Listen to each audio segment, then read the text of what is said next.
Buenos días, diputado, ¿cómo se encuentra? Espero que muy bien.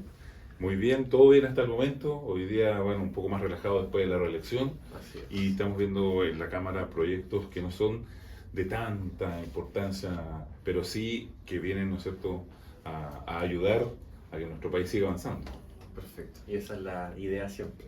Bueno, hoy día venimos de Juventud Impulsa, una organización que trata a los jóvenes, que vemos educación, políticas públicas, economía, para los jóvenes de la quinta región y también, eventualmente, ojalá, para todo Chile. Obviamente también lo presentamos a usted, al diputado Otuiti, la primera mayoría en porcentaje, reelecto por el Distrito 7. Y como usted dijo, ¿cómo han estado estas semanas de reelección? ¿Cómo estuvo la campaña? Y estamos relajados ahora después de todo. Bueno, vamos a ir por orden. Dígame. La reelección estuvo intensa, la campaña fueron 60 días muy duros. Yo planteé nuevamente a la ciudadanía una valores, principios y valores, la defensa de la familia y su integridad, ¿no es cierto? Seguridad y más que nada el empuje a los emprendedores y siempre estar presente en las políticas del trabajo de calidad.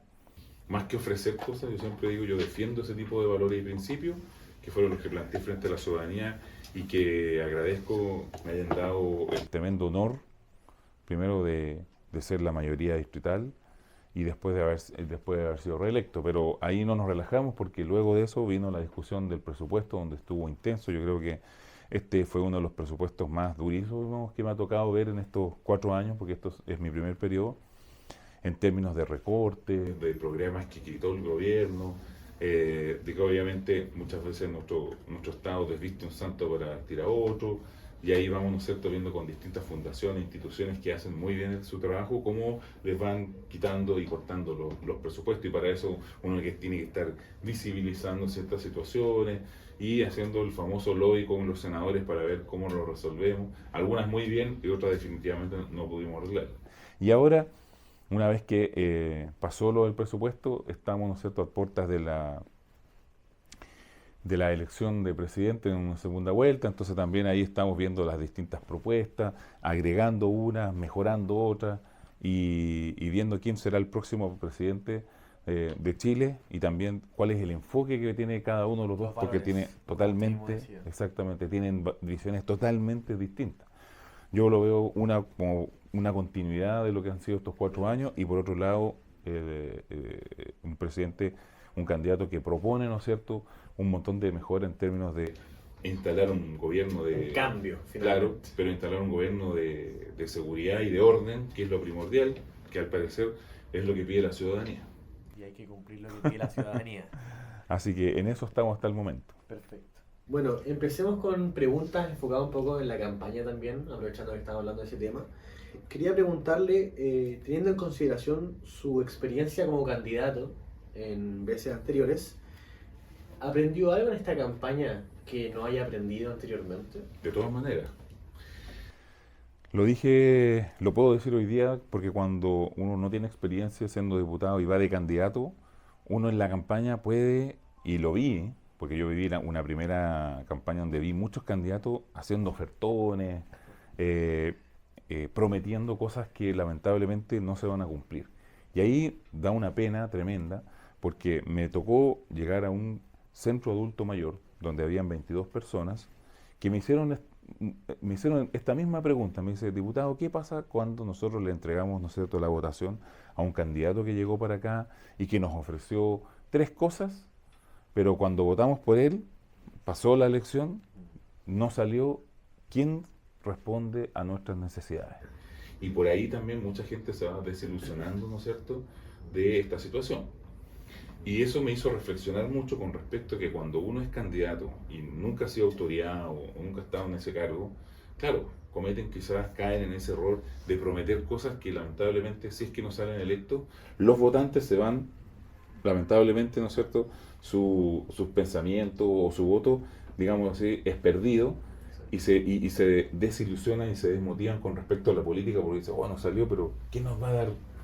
Claro. ¿Qué nos va a resolver esta situación? Y eso es un tema que es digno de analizar.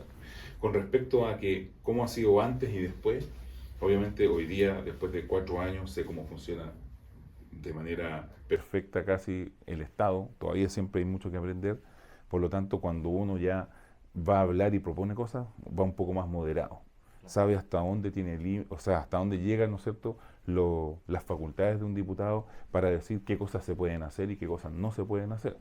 Y ahí las tres funciones fundamentales que tiene un diputado son primordiales para cuando uno está en la calle o conversando con los adultos mayores, con jóvenes también que me tocó conversar y que me hacían preguntas que justamente iban encaminados hacia sus intereses también. Y la ciudadanía en general, uno puede ya desde esta tribuna como diputado dar buenas respuestas, plantear también situaciones que se pueden hacer, pero principalmente nuestro país está lleno de legislación y lamentablemente no se fiscaliza mucho para que la autoridad correspondiente aplique la ley. Y es justamente el rol fundamental de los diputados fiscalizar para que esa prioridad, esa visibilidad, lo aplique la autoridad y así le pueda mejorar la calidad de vida a un nicho, a un sector, a una comunidad, a una comuna, a una región. Perfecto. Por lo tanto, como me dice, son obviamente momentos distintos. Sí. Incluso yo he conversado con otros diputados de mayor trayectoria y que llevan más años acá, que una segunda reelección es totalmente distinta de la primera, exactamente.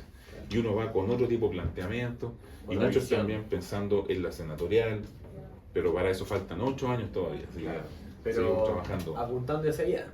Además que cuando yo, la primera vez que me postulé, yo tenía un sueño, y el sueño era convertirme en el primer hombre del pueblo originario de Rapa Nui en llegar al Congreso, porque siempre analizando los cargos que hay de elección popular, siempre dije, los diputados tienen las facultades, que es lo que yo quería, y que es lo que yo creo que puedo ser más y mejor autoridad. De repente he analizado concejales, he analizado los cores, que son obviamente sin duda importantes. Vi alcaldes, por ejemplo, pero no me llaman la atención porque la facultad que tenemos los diputados en este caso, de legislar y de fiscalizar al mismo tiempo y representar a la gente, creo que ahí me adecuaba justamente con su visión, mi visión, mis valores, mis principios, pero también las virtudes en las cuales yo sé que puedo ser mejor. Y no me equivoqué. De hecho, la votación es un premio es lo que a haber demostrado este trabajo de 4 años. ¿Ves? Perfecto. Al final vamos a volver con el tema de su pueblo, pero por ahora vamos a terminar un poquito con el tema de campaña. Quería hacer una pregunta más sobre que en campaña siempre hay decisiones difíciles. Tiempos, recursos, prioridades. Así es. ¿Hubo algún momento en el que tuvo que elegir entre lo prácticamente conveniente y lo políticamente correcto? Siempre hay ese tipo de decisiones. Lo que pasa es que cuando uno diseña una estrategia, y por eso es lo más importante de esto, cuando uno va como candidato, porque al final igual uno es diputado, pero cuando se postula nuevamente a una reelección, uno vuelve a ser candidato. Y lo primero que hay que hacer es tomar una buena decisión de quiénes integran el equipo más cercano para tomar ese tipo de decisiones, porque esas decisiones no las toma uno solo, se toman en equipo, porque uno ve una estrategia y una táctica de la campaña para la reelección. Claro. Lo primero es decir que siempre los recursos no son ilimitados, al revés, son súper limitados. Y también con recursos limitados uno hace que todo tenga que ser eficiente para poder estar desplegado en el territorio. Por ejemplo, llevar el mensaje de los 4 años que uno ha trabajado. El mensaje de la gente de Viña del Mar es totalmente distinto a la gente de la provincia de San Antonio. Son necesidades totalmente distintas. Y por eso, en ese aspecto, muchas veces uno tiene que decir, bueno, lo que reclaman en una provincia es totalmente distinto a la otra. Y por ahí los planteamientos para alcanzar y que la gente pueda votar por uno porque dice, él va a trabajar con respecto a esto, es súper importante. Entonces, cuando tú me preguntas, cuando uno dice tiene que tomar decisiones entre lo que está pasando, ¿no es cierto?, en la campaña, muchas veces uno dice, sí, parece que vamos a tener que tomar ciertas medidas estratégicas para poder, ¿no es cierto?, cumplir ciertas situaciones. Ejemplo, súper claro, cuando estábamos en campaña, y hasta el día de hoy sigue este problema de las megatomas, y la solución que le ha dado el Estado. Entonces, lamentablemente, entre la mezcla de los damnificados que todavía no obtienen sus casas después de 21 meses, ¿no es cierto?, que lo hemos acompañado, vemos que la solución que le van a dar a la megatoma, hoy día, conociendo, ¿no es cierto?, la estrategia que va a utilizar el gobierno para sacarlos, ¿no es cierto?, porque la orden es que hay que erradicar esos campamentos. Hoy día dicen que van a expropiar y que van a construir viviendas para todos ellos en un sector. Políticamente uno debería estar enfocado en la campaña, pero cuando ocurren estos fenómenos que son tan importantes para tanta gente, uno debe salir desde una tribuna, ¿no es cierto?, sea comunicacional, en la radio, en las redes sociales o en la prensa escrita, advirtiendo la señal que le está entregando el Estado con respecto a esa situación, en este caso el Estado a través del gobierno, quienes administran los recursos. Y ahí, los valores que usted decía. Y de ahí destacar que no es un problema de recursos, porque recursos hay, pero sí de liderazgos políticos y de quienes lamentablemente tienen un sesgo ideológico. En vez de apoyar y mejorar la calidad de vida de las comunidades, se vieron envueltos por un problema ideológico, ¿no es cierto?, en no ser eficientes y no poder llegar y sacar a esa gente de lo que había pasado, que era, primero, perdieron sus viviendas por el medio incendio, y segundo, la famosa toma, tuvieron 4 años para resolverlo y no hicieron nada en esos 4 años. Entonces, claro, salir hablando con respecto a estos temas que uno maneja y no los candidatos que quizás no tienen idea de qué es lo que estaba pasando, es utilizar, claro, digamos, una ventaja sobre el resto, pero es parte de nuestro trabajo. Por eso el diputado, cuando ha trabajado, ha acompañado, y justamente en periodo eleccionario aparecen estos tipos de temas, uno tiene la ventaja sobre el resto. Exacto, tiene que ocuparlo finalmente. Bueno, diputado, pasemos al tema de la juventud, que es un tema importante, como hablamos anteriormente. Tenemos que hablar de ello, somos Juventud Impulsa, entonces hay que hablar sobre el tema. Quería partir diciéndole si le hubiese gustado escuchar de joven, o qué le hubiese gustado escuchar de joven, de un líder político que nadie le haya dicho. Quiero partir diciendo que yo nací y crecí en un lugar fuera del continente. Como todos saben, vengo de una isla donde muchos años nosotros nos preguntábamos quiénes decidían todo sobre la isla, y veíamos que habían personas adultas, ¿no es cierto?, tomando decisiones. Nadie te dice que tu vida puede mejorar, cambiar, o obviamente ir en desmedro, ¿no es cierto?, por decisiones políticas. Y ahí es donde en la universidad me di cuenta de que todo es una decisión política. El colegio donde estudias, si vas a tener una beca o no, el transporte cómo vas a llegar, muchas veces dónde vas a vivir, cómo vas a vivir, dónde vas a trabajar, qué pasa con tu trabajo. Y ahí uno se va dando cuenta de que si uno no se mete en el mundo político, de qué se está votando, qué proyectos se están tramitando, qué dicen ciertos sectores con respecto a un tema, si uno no se involucra en eso, es presa de quejas y de un montón de desinformación. Y es ahí donde en la universidad también empecé a abrir los ojos, a empezar a mirar por qué cuando tenemos la administración de cierto sector, los números económicos son muy buenos. Cuando son de otro sector, lamentablemente los números económicos no son tan buenos, pero quizás hay mejora en otros aspectos, quizás sociales. Y yo siempre decía, ¿por qué no puede haber una mezcla entre crecimiento económico y también lo social? Y es ahí donde llego a ser de centro de derecha justamente, y empezar a construir y a buscar esos íconos donde uno dice, mira, aquí tenemos a alguien que si bien apoya y dice que necesitamos crecer y producir más como país, porque al producir más tenemos más recursos, y con más recursos nosotros podemos brindar ayuda a todos los programas a los que quizás gente como yo, que viene a un lugar tan aislado que no tiene opciones de estudiar, y yo lo digo aquí, yo no hubiera tenido opciones de estudiar si es que no hubiera tenido la beca indígena, la beca primera dama y una beca en la universidad para poder estudiar. Y luego de eso, trabajando, moviéndome en ciertos círculos y en una industria, trabajando también para pagar y subsistir lo que significan, ¿no es cierto?, los 5 más el 6º año de la universidad, que tampoco nadie te lo dice. Sí. Y es ahí donde viene justamente que uno va buscando, y a medida que uno va leyendo en la historia, no solamente de Chile, del mundo, estos referentes para poder citarlos muchas veces y sentirse identificados. Entonces, la juventud hoy día está escuchando en las universidades muchas veces a sus referentes, que son profesores, doctores en constituciones, ese tipo de cosas. Ya hemos vivido 2 procesos constitucionales fallidos, pero que han dejado mucho que ver qué es lo que quiere la gente o qué es lo que no quiere. No, hoy día yo creo que cuando uno le pregunta al ciudadano común y corriente, dentro de los jóvenes o los adultos, sobre la situación constitucional, uno sabe que son letra muerta. O sea, están ahí para un marco, pero en realidad los que sí van a cambiar tu vida son las leyes. Y por eso hay que ponerle foco en eso, que la ley sea la que rija, ¿no es cierto?, la vida de los ciudadanos en una comunidad, en una comuna, en una región.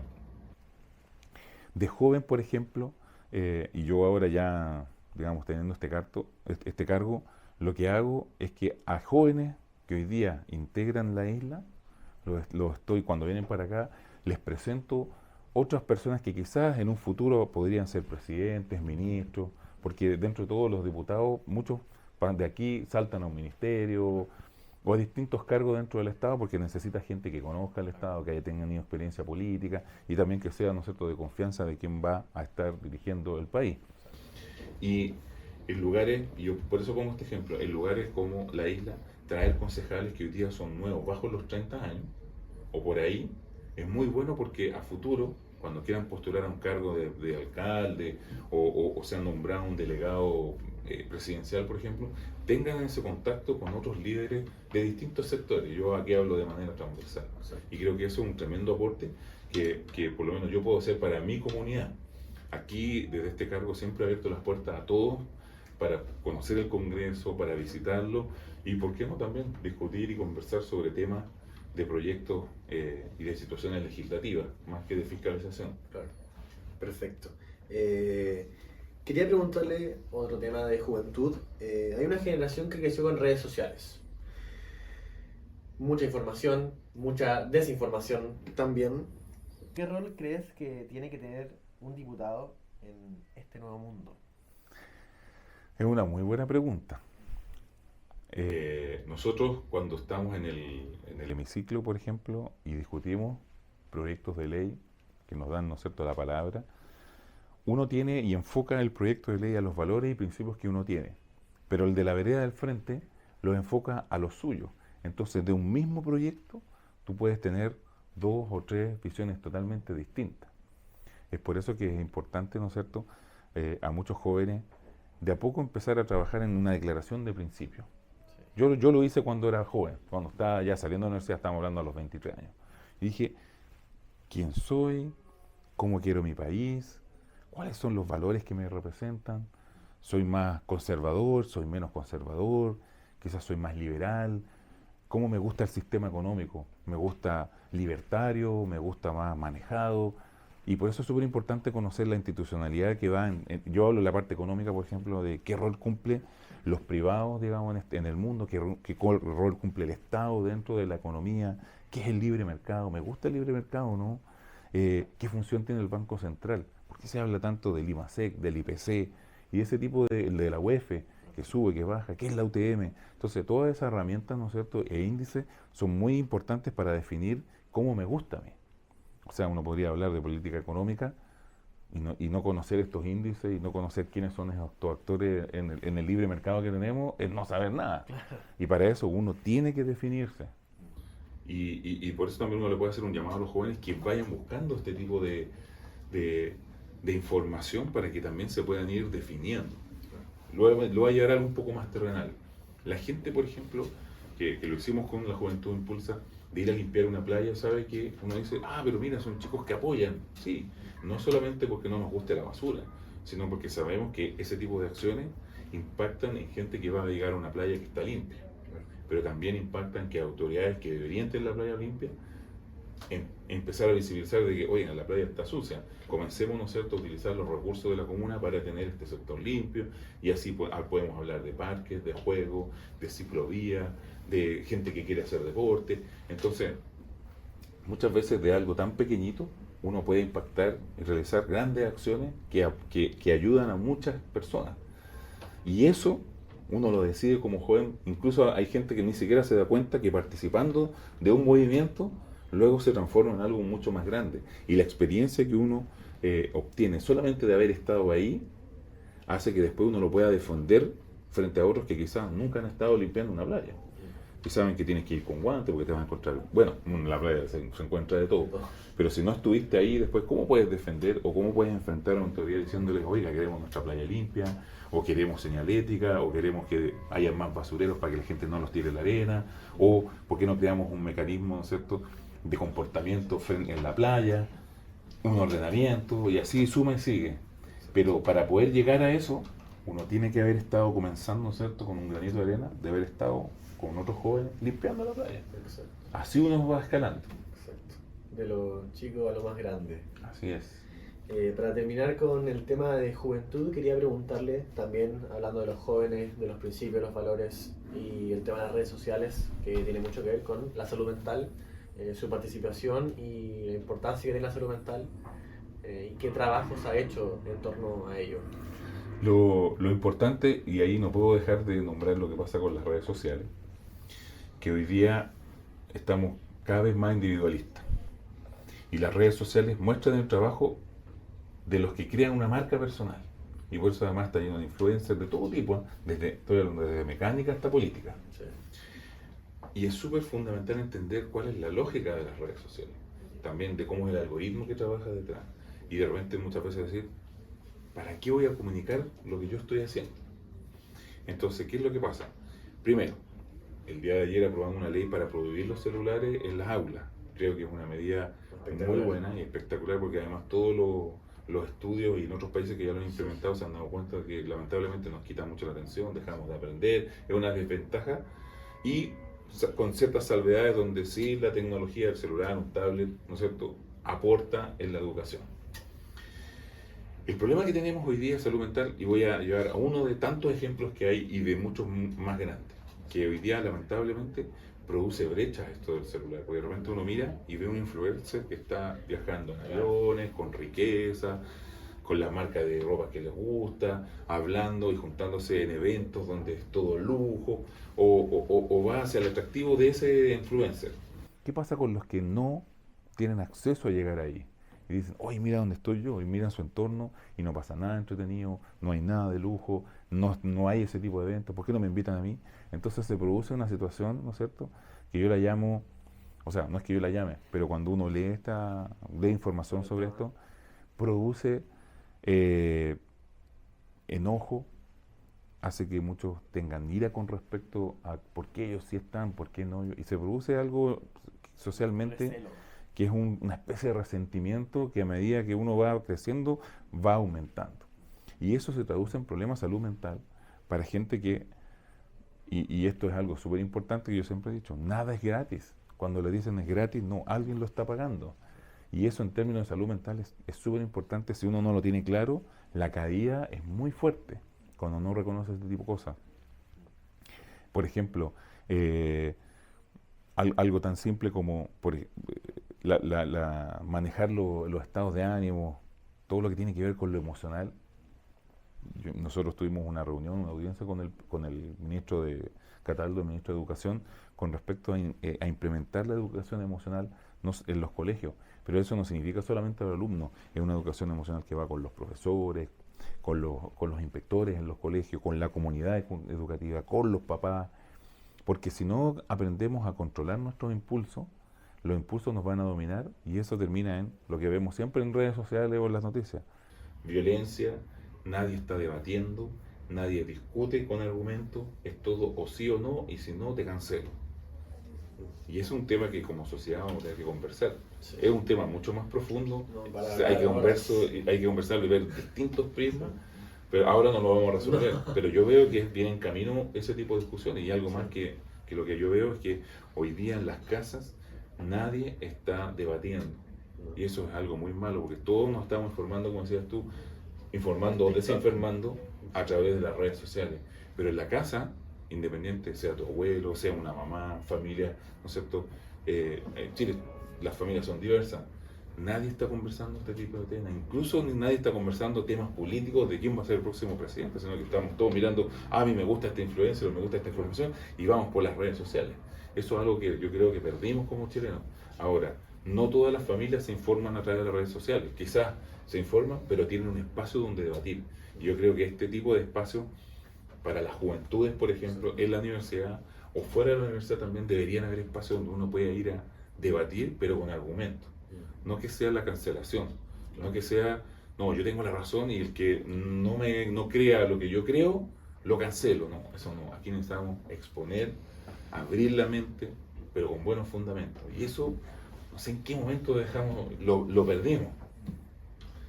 Es difícil, hay que respetar finalmente todas las opiniones, todas las ideas, o si no se pierde eso. Pasemos al tema de representación indígena.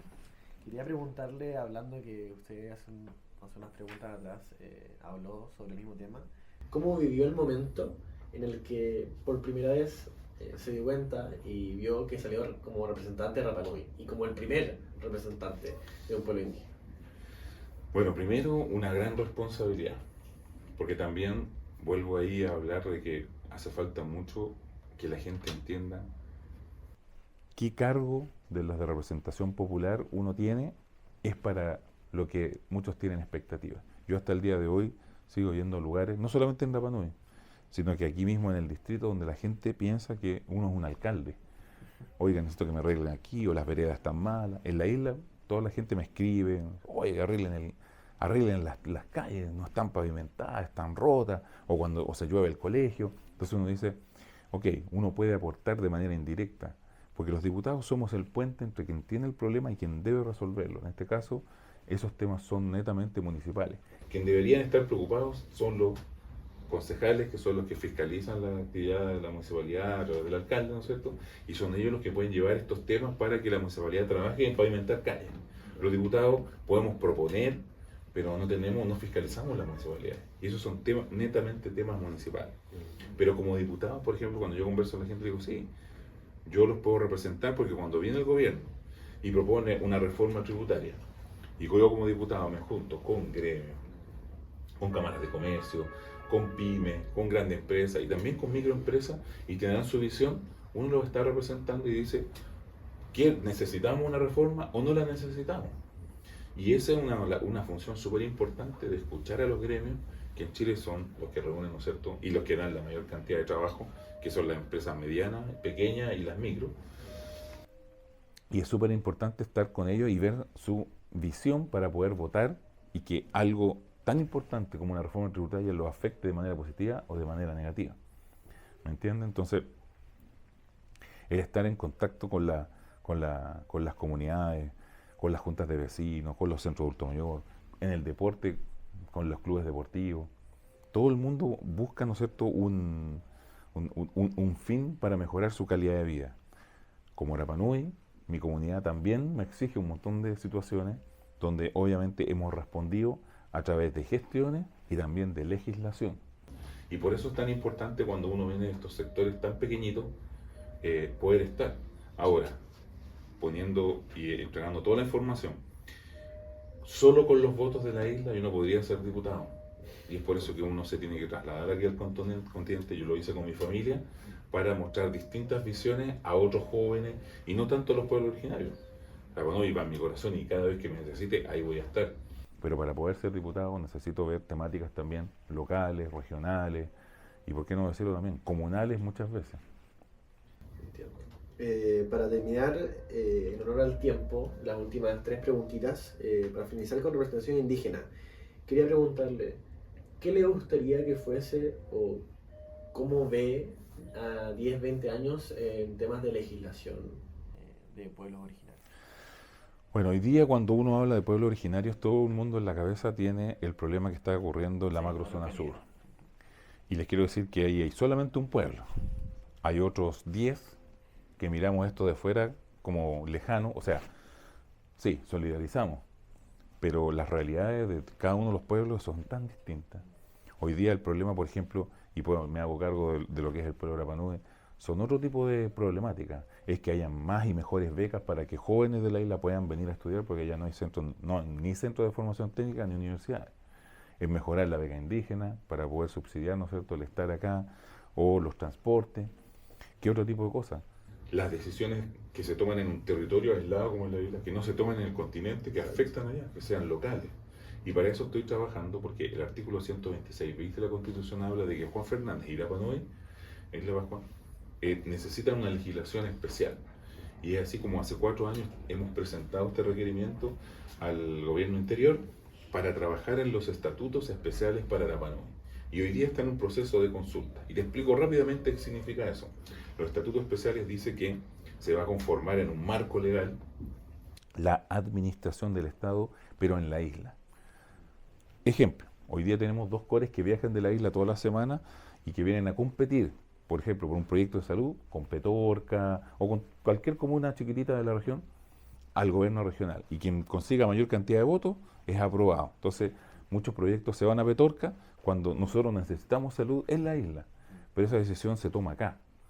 Hoy día, lo que se está haciendo a través de este proyecto es que no tengan que venir a competir acá, sino que la isla tiene un presupuesto, una especie de glosa económica, donde consejeros locales tomen las decisiones. Por ejemplo, pavimentar, en temas de salud, en temas de seguridad, en temas de rescate, en temas marítimos, y no tengamos que depender de la quinta región o del centralismo de la región metropolitana para decidir en el territorio. Ese tipo de trabajo son los que hace el diputado, porque una vez que presenten el proyecto de la Cámara de Diputados, yo voy a tener que salir a hacerlo y contarle esta situación a casi todos los diputados para obtener la mayoría para que el proyecto sea aprobado en la Cámara sin indicaciones, se vaya al Senado, ya van a tener que ir a hablar con los senadores, exponerle de qué se trata esta situación para que sea aprobado y después obviamente sea ley y en la isla podamos tener una administración local con los requerimientos territoriales para nuestro pueblo originario que son distintas a los de nuestros amigos mapuche, diaguita, aymara, ¿me entiendes? Y eso es un avance, y yo lo veo así para el futuro. Ahora, también debo decir que lo que veo en la marca Zona Sur también es una instrumentalización al pueblo originario en pos de, cuando uno mira las cifras, por ejemplo, de cuánto es el negocio del robo de madera, y uno ve que son casi 500 millones de dólares al año, uno dice, es un tremendo negocio robar madera, son 500 millones de dólares al año, ¿me entiendes? Entonces uno dice, wow, con razón tiene el tremendo conflicto ahí en una zona maderera, y además distintas situaciones que tienen ellos entre los pueblos, o sea, entre el mismo pueblo mapuche, el Estado y los lugares. Y ahí creo que la CONADI también es fundamental, pero no me quiero meter en ese tema porque no lo manejo tanto, y como te digo, tengo una visión totalmente distinta de lo que pasa en mi pueblo originario con respecto a lo de los mapuches. Perfecto. Bueno, para finalizar, ahora sí, en honor al tiempo, quería preguntarle, y bueno, que nos diga, ¿qué le diría usted a la juventud? ¿Qué consejo, qué idea, qué mensaje le quiere dejar a la juventud en base a su experiencia, sus valores y todo lo que hemos hablado hoy día? Bueno, hoy día yo les puedo decir lo mismo que también le digo a mi hijo mayor y que le estoy diciendo a mi hijo que ayer cumplió 13 años. Que lo primero es que uno tiene que leer muchas cosas y de la bibliografía que uno lee, o sea, y extraer lo que más lo identifica. Yo siempre le digo, en términos, y lo hablo en términos no solamente económicos, sino que lo hablo en términos políticos. Hay que empezar a ver qué dice un sector y qué dice el otro sector. Y a medida que uno vaya tomando lo que más lo identifica, que trabajen, que se informen, nadie va a llegar a tomarlos de la mano para informarles. Ustedes mismos, a medida que hagan una investigación, hagan su declaración de principios, en qué creo yo, de dónde soy, de dónde pertenezco, dónde me siento identificado, dónde estoy hoy día y dónde quiero estar mañana. Y ese es un trabajo largo, no es automático. Uno no pestañea y tiene casa, y tiene auto, y tiene la carrera. No, la carrera dura 5 años y uno tiene que trabajar los 5 años, estudiar y sacarlo. A nadie le regalan un título. Bueno, hay unos que sí, pero bueno. Pero eso es. Y lamentablemente nunca va a quedar atrás el que hay que cultivar hoy día para cosechar mañana, y eso lleva un tiempo. Y mientras más uno se eduque, trabaje y aprenda de eso, mejor va a ser el resultado. Las oportunidades no llegan.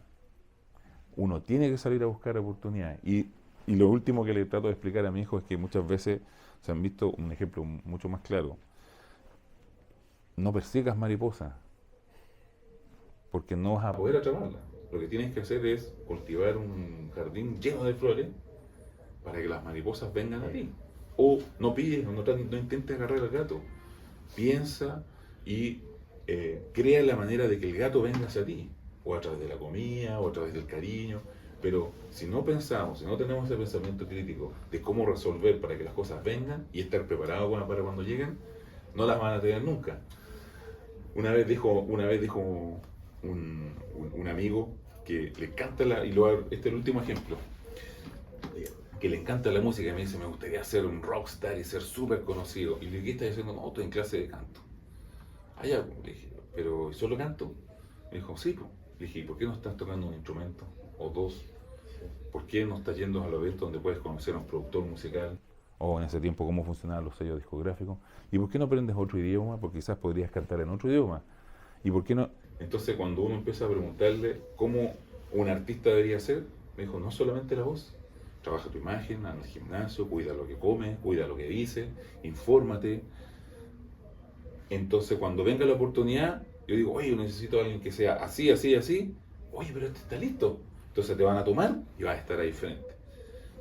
No es que la oportunidad ha llegado, tú ya estás listo para, exactamente, para decir, yo sí tengo todo eso y califico.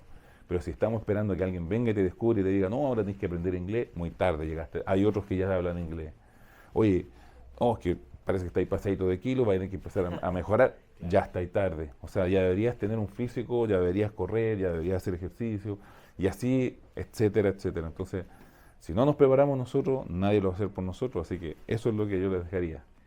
Diputado, muchas gracias. Fue increíble los consejos, créanme que lo va a tomar harta gente, nosotros mismos lo vamos a tomar, yo lo voy a tomar. Así que muchas gracias por el día, ojalá repetirlo. Encantado. Y muchas gracias por su tiempo. De todas maneras, voy a despedirme en mi idioma natal. Por favor. Alohanui korua taurearea, maururu korua hakaromomai, aimahatum korua tatoa, etahi hai nui nui. Maururu e iorana. Muchas gracias, diputado.